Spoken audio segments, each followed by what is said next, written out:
नमस्ते दोस्तों, फिर से स्वागत है आपका। जैसा कि आज हम आपको श्रृंगार रस पढ़ा चुके हैं।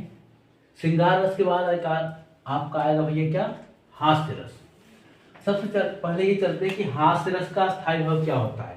हास्य रस का स्थायी भाव क्या होगा भैया, ये हास्य रस का स्थायी भाव हास्य। अब हास्य रस किसे कहते हैं, जैसे किसी का विकृत वेशभूषा, विकृत वाणी, चेष्टा आदि के कारण जब हृदय नामक अस्थाई भाव जागृत होता है उसे हम हास्य रस कहते हैं। किसी का विकृत मतलब बिगड़ा हुआ रूप या वेशभूषा कैसा है उसका बिगड़ा हुआ न, वाणी मतलब कोई शुद्ध वाणी नहीं बोलता। किसी की वाणी आप सुनेंगे, जैसे कोई हकलाता है उसकी वाणी सुनेंगे तो आपको हंसी आएगी कभी कभी। कोई पहनावा देखिए आज का ना, और किसी का पहनावा देखेंगे तो अजीब लगता है ना, मतलब हंसी आती है, उसे हम क्या कहेंगे, हास्य रस कहेंगे।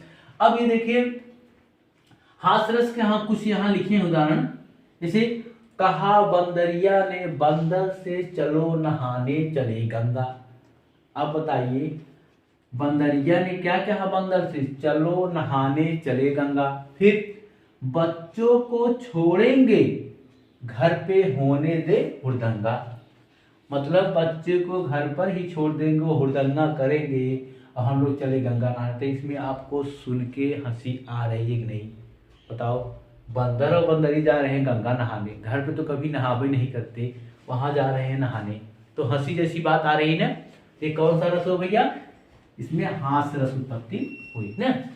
अगर अब देखिए मैं ऐसा महावीर हूं, एक उदाहरण और देखिए, मैं ऐसा महावीर हूं पापड़ को तोड़ सकता हूं। मैं ऐसा महावीर हूं पापड़ को तोड़ सकता हूं, अगर आ जाए गुस्सा तो कागज को मोड़ सकता हूं। एक पहलवान है, पहलवान भैया है, बहुत पहलवान अपने आप को समझते हैं, तो क्या कह रहे हैं कि मैं ऐसा महावीर, मैं ऐसा पहलवान हूं कि पापड़ को तोड़ सकता हूं। अब बताइए पापड़ कितना मजबूत होता है, पापड़ तो छोटे से बच्चे तोड़ देंगे, हंसी वाली बात हुई ना। फिर क्या कहते हैं पहलवान साहब, अगर आ जाए गुस्सा तो कागज मोड़ सकता हूं। अब बताइए कागज मोड़ने के लिए कौन न मोड़ दे, छोटा सा बच्चा हो वो भी मोड़ देगा, पहलवान साहब के पास मुख से अच्छा लग रहा है नहीं ना, तो हास्य जैसी बात लग रही है। तो यहाँ कौन सा रस होगा भैया, हास्य रस। एक उदाहरण और देखिए, हंसी हंसी भाजे देख दूल्हा दिगंबर को। हंसी हंसी, एक मिनट रुक जाइए। जैसे हंसी हंसी भाजे देख दूल्हा दिगंबर को, पाहुन जे आवे हिमालय के ऊंचाह में। अब यह जो है प्रसंग भैया, हंसी हंसी भाजे देख दूल्हा के दिगंबर को, मतलब शिव जी का विवाह हुआ था, उनके बाराती में कौन गए थे, यही सब गए थे, भूत प्रेत राक्षस न सब गए थे। अब वहां उन लोग को देख के जो देवता है हंस रहे हैं, तो वही इसमें दिखाया गया है, तो मतलब हंसी जैसी बात कहा गया है, तो कौन सा रस हुआ, हास्य रस। ठीक है, इतना आप समझ गए। अब हमें आपको एक चीज और बता दें, इसको मिटा दें हम। देखिए जैसे यहां तो दिख नहीं रहा होगा, एक मिनट थोड़ा रुक जाइए, बच्चे लिख रहे हैं।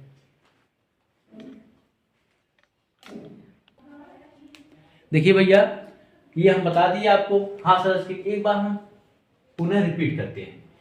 हास्य रस, हास्य रस का स्थायी भाव क्या है, हास्य। ध्यान दीजिएगा, ये पूछ सकता है, ऐसे दिएगा हास्य दिया रहेगा, यहाँ हाथ दिया रहेगा। अगर पूछेगा हास्य रस का स्थायी भाव तो हाथ बताना है। हास्य रस किसे कहते हैं ये तो नहीं पूछेगा, लेकिन मान लीजिए दे दिया, किसी का विकृत वेशभूषा को क्या कहते हैं, तो आप क्या कहेंगे, हास्य रस कहते हैं ना। किसी का विकृत वेशभूषा, विकृत वाणी, चेष्टा आदि के कारण जब हृदय नामक अस्थायी भाव जागृत होता है उसे क्या कहते हैं भैया, हास्य रस कहते हैं। देखिए जागृत जो उनको सही लिखा गया है, ये जागृत ना, ध्यान दीजिए, ये रह नहीं रहेगा, ध्यान दीजिएगा केवल ये वाला ना। अगर जागृति रहेगा तब आपको ऐसे ऐसे, ये जागृति ये शुद्ध है, ये वाला ये भी शुद्ध है। जागृत ऐसे लिखा जाए, जागृति ऐसे लिखा जाए। ठीक है, ध्यान दीजिएगा। अब देखिए हम उदाहरण बता दिए, कहा बंदरिया ने बंदर से चलो नहाने चले गंगा, फिर बच्चों को छोड़ेंगे घर पे होने दो हुड़दंगा। बताइए, ये बात हंसी वाली बात है ना। अब दूसरा देखिए, मैं ऐसा महावीर हूँ पापड़ को तोड़ सकता हूँ। कौन कह रहा है? पहलवान साहब। बताइए, पहलवान के मुंह से ऐसी बातें अच्छी लगती है? नहीं अच्छी लगता। मैं ऐसा महावीर हूँ पापड़ को तोड़ सकता हूँ, अगर आ जाए गुस्सा तो कागज को मोड़ सकता। ठीक है। और देखिए, हंसी हंसी भांज देख दूल्हा दिगंबर को, पाहुनी जे आवे हिमाचल के उछाने। मतलब दुल्हा शिव जी के दिगंबर, युवा वाली बात है। ठीक है। एक चीज और लिख जिसमें हास रस में, हास रस के भेद जानते हैं आप लोग? हास रस के भेद भैया 6 होते हैं। मान लीजिए अगर पूछ लिया तो हास रस के कितने भेद हैं, क्या बताएंगे आप लोग? यहाँ हम लिख दे रहे हैं। देखिए समय बहुत कम है, इसलिए हम बहुत कोशिश करते हैं कि आप लोग को कम समझ में ज़्यादा पढ़ा दें। अगर पूछ लिया मान लीजिए हास रस के भेद, तो क्या बताएंगे भैया? हास्य रस के भेद।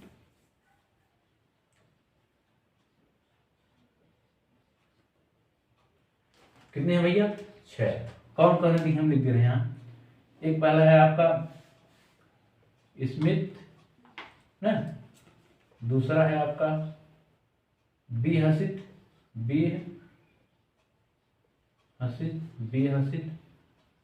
तीसरा अपहसित। क्या भैया? अपहसित। वैसे पूछेगा ना, बस केवल इतना पूछेगा कि हास रस के कितने भेद होते हैं, तो आपको क्या बताना होगा? 6। हसित ना, और यहाँ 5 यहाँ लिख दे रहे हैं। 5 नंबर है आपका अवहसित, हसित। ठीक है। 6वां है भैया, 6वां है आपका अति हसित, दिख रहा होगा ना आप लोग को? नहीं दिख रहा है तो एक बार हम फिर बोल दे रहे हैं। हास रस कितने भेद है भैया? 6। ये पूछ सकता है। मान लीजिए कौन कौन? एक होता है स्मित, बेहसित, अपहसित, हसित, अवहसित, अति हसित। तो हास रस कितने भेद हुए? 6 भेद। ठीक है। अब चलिए चलते हैं हम वीर रस पर। वीर रस में क्या है? वीर रस का स्थायी भाव क्या होता है भैया?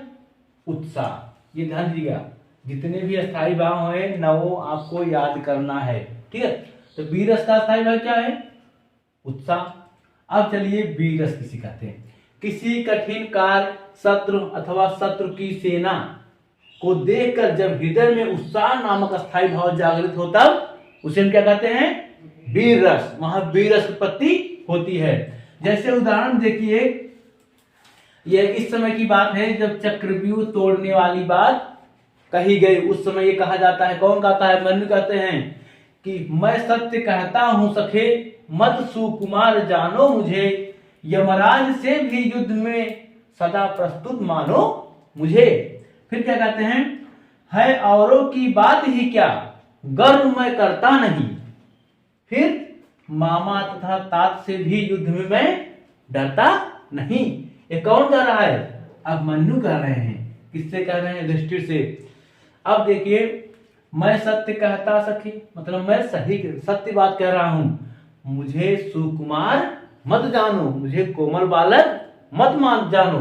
फिर यमराज से भी युद्ध में सदा प्रस्तुत मानो मुझे, मैं यमराज से भी लड़ने की क्षमता रखता हूं। कौन करा? अभिमन्यु।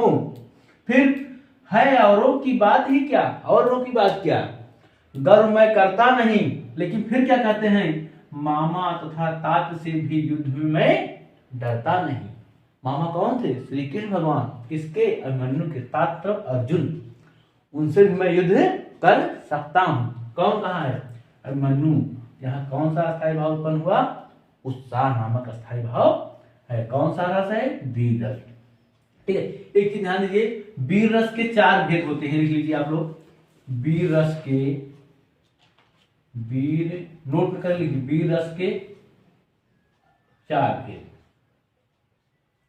वीर रस के 4 भेद होते हैं। बस इतना आप लीजिए, 4 भेद होते हैं। कौन कौन? बस यहां देखिए, युद्ध वाली बात हुई ना, यहाँ युद्ध वीर है। ठीक है, देखिए एक होता है आपका भैया दानवीर, दान, दूसरा होता है आपका युद्धवीर, जो अभी हम बताएं ये युद्धवीर वाली बात कही गई है, युद्धवीर। तीसरा होता है दूसरा कौन, युद्धवीर, दानवीर, दयावीर, युद्धवीर, दानवीर, युद्धवीर, दयावीर, दयावीर। फिर एक आपका क्या है भैया कर्मवीर, चौथा कर्म वीर। ठीक है, क्वेश्चन कैसे पूछेगा आपका कि वीर रस के कितने भेद हैं भैया, तो वीर रस के आपके 4 भेद हैं। कर्मवीर नहीं है, यहाँ धर्मवीर होना चाहिए, धर्म वीर। ठीक है, जल्दी चेक कर लिए, समझे। आगे देखिए हम रिपीट कर रहे हैं। वीरस स्थायी नाम वीरस का स्थायी भाव क्या होगा, उत्साह। वीरस कहाँ होता है, किसी कठिन कार्य को जब करेंगे, कठिन है तो इसे मान लीजिए पत्थर है, उसको आप नहीं ढकेल देंगे तो वीरता, वो आपका वहां वीर, कोई नहीं उसको उधर कर पा रहा, लेकिन आप कर लेंगे मतलब आपके अंदर वीर रस है। तो किसी कठिन कार्य या शत्रु, कोई शत्रु है आपसे ताकतवर है, लेकिन उससे ज्यादा ताकतवर आप हैं, शत्रु की सेना को देखकर जब आपके हृदय मतलब किसी को देखकर आपके अंदर मतलब है कि वो आ जाए उत्साह ना कि हम ये कर सकते हैं। ठीक है, तो वहां कौन सा स्थायी भाव होता है, जैसे वीरस होता है, जैसे आपके अंदर मोटिवेशन ना, मोटिवेशन मिल जाता है, आप पहाड़ खोद सकते हैं, कुछ भी कर सकते हैं।